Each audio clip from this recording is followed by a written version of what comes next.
इसमें भारत की स्थिति वैश्विक स्तर पे क्या है और उसमें बिहार की स्थिति किस प्रकार की है, इसके बारे में मैं नियमित रूप से आप लोगों को बताऊंगा। और भारत 2047 तक विकसित बन सकता है या नहीं बन सकता है, उसमें बिहार की स्थिति किस प्रकार की रहेगी, मैं उसके बारे में आप लोगों को बताऊंगा। देखिए इसमें क्या हो रहा है, अभी हाल ही में क्यूएस वर्ल्ड यूनिवर्सिटी रैंकिंग 2027 जारी किया गया है 18 जून 2026 को। क्यूएस मतलब क्वेरेली साइमंड्स यूके मतलब लंदन की एक संस्था, उसके द्वारा प्रत्येक वर्ष 2004 से ही जारी किया जाता है और 2026 में टोटल उसका 23वां वार्षिक संस्करण था।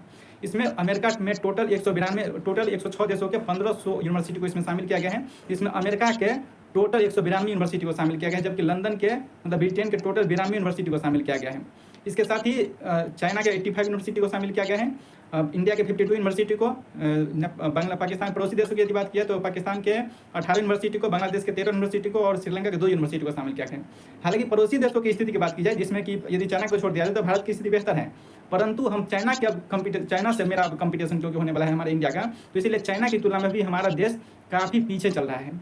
जहाँ टॉप 100 की बात की है तो इंडिया की एक भी यूनिवर्सिटी इसमें शामिल नहीं है।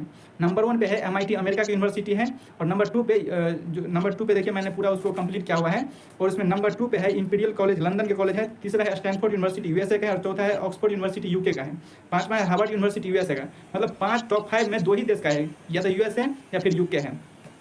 यदि हम टॉप 100 की बात की जाए तो उसमें एक भी यूनिवर्सिटी इंडिया की नहीं है। हालांकि चाइना की कई यूनिवर्सिटी हैं जो कि 13, 14, 15 रैंक पे है, जिसमें नंबर क्या है, चाइना की यूनिवर्सिटी की बात की तो नंबर 13 पे है पैकिंग यूनिवर्सिटी है, नंबर 14 पे सिनहुआ यूनिवर्सिटी है, नंबर 26 पे फुदान यूनिवर्सिटी है, नंबर 36 पे है संघाई यूनिवर्सिटी। भारत की रैंकिंग की बात की जाए तो भारत वैश्विक स्तर पर 118वें स्थान पर भारत का पहला यूनिवर्सिटी है, उसमें भी IIT दिल्ली है। उसके बाद 134वें स्थान पर IIT बॉम्बे है, 170वें स्थान पर IIT मद्रास है, और 205वें स्थान पर IIT खड़गपुर है।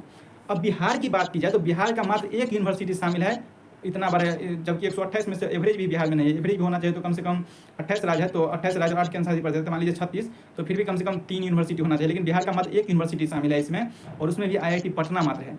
अब बताइए, बिहार की हम लोग इतना स्वाभिमान करते हैं कि हम ये हैं वो हैं, लेकिन जब तक एजुकेशन सिस्टम में सुधार नहीं होगा तब तक किसी भी राज्य हो या कोई देश हो उसका विकसित हो पाना असंभव है, निश्चित रूप से असंभव है। इसीलिए अब जरूरी हो गया है प्रोटेस्ट कि एजुकेशन सिस्टम में सुधार किया जाए, ग्लोबल लेवल के यूनिवर्सिटी स्थापित किया जाए, इंस्टीट्यूट स्थापित किया जाए, टेक्निकल इंस्टीट्यूट स्थापित किया जाए, ताकि बेहतर एजुकेशन मिलेगा, तभी हम टेक्नोलॉजी का एक्सपोर्ट कर पाएंगे, तभी हमारे देश की ग्लोबल छवि बेहतर होगी और हम वैश्विक स्तर पर कभी भी अपना फिर से दबदबा स्थापित कर पाएंगे। इसके लिए हमें बहुत मेहनत करना पड़ेगा, और ये इतना साधारण तरीके से नहीं हो पाएगा। इसके लिए व्यापक स्तर पर शिक्षा में बदलाव की जरूरत होगी। इसीलिए सभी लोग सपोर्ट कीजिए और ज़्यादा से ज़्यादा वीडियो बनाइए, ज़्यादा से ज़्यादा सरकार तक अपना बात लेटर के माध्यम से जिस भी प्रकार से वो पहुँचाइए, ताकि एजुकेशन सिस्टम बेहतर हो सके, बेहतर शिक्षा मंत्री बने।